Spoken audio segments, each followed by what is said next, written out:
श्रीरामपूर नेवासा रोडवर हुंदाई कंपनीची गाडी जळून खाक, सुदैवाने मोठा अनर्थ टळला।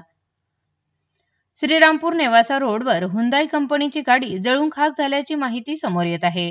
मिळालेली माहिती अशी की प्रकाश अशोक खरुटे आणि त्यांचा मित्र अक्षय लांडगे राहणार नेवासा हे दोघे MH16 BZ 9533 हुंडाई कंपनीची व्हेन्यू पेट्रोल गाडीने टाकळीभानवरून नेवासाच्या दिशेने जात असताना साईनगरच्या अलीकडे अचानक गाडीचे हेडलाईट बंद चालू होत होते। ते बघण्यासाठी गाडी साईडला थांबवली असता गाडीच्या बोनेटमधून धूर निघत होता।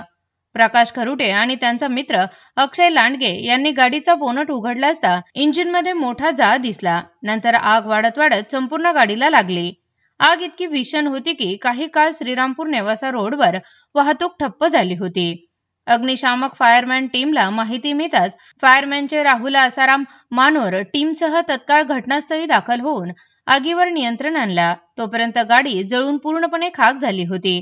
दोघे जण लवकर गाडीच्या खाली उतरल्याने कोणाला काही इजा झाली नाही, मात्र गाडीचे मोठे नुकसान झाले आहे। Bureau report, speed news Marathi, Shoaib Shaha. Rahul Asaram Mahanor, मी नेवासा नगरपंचायत अग्निशामक फायरमॅन म्हणून आहे। मला आता कॉल आला संजय सुखदान सरांचा आणि आमच्या सरांचा गांगुर्डे सर।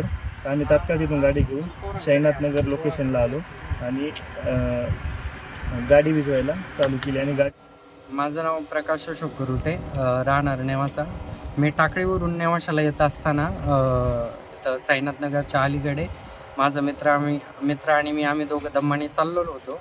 अचानक गाडीचे लाईट बंद चालू व्हायला लागला, तर मी गाडी साईडला घेतली आणि बघितलं तर अचानक त्याच्यातून धूर निघायला लागला व बोनट खोललं तर जाळ दिसला। लगेच आम्ही बाजूला झालो। मी लगेच तात्काळ अग्निशामकला कॉल केला आणि गाडी पूर्ण जळाली 100%। गाडी कोणती होती? गाडी व्हेन्यू होती, हुंदाई कंपनीची। कोणाला दुखापत झाला का? नाही, कोणाला इजा नाही झाली। लाईट बंद चालू व्हायला लागले, त्याच्यामुळे आम्ही उतरलो आणि बघितलं तर जाळण धूर दिसायला लागला, त्याच्यामुळे आम्ही वाचलो। ताज्या बातम्यांकरिता सबस्क्राईब बटन दाबून YouTube चॅनल सबस्क्राईब करा।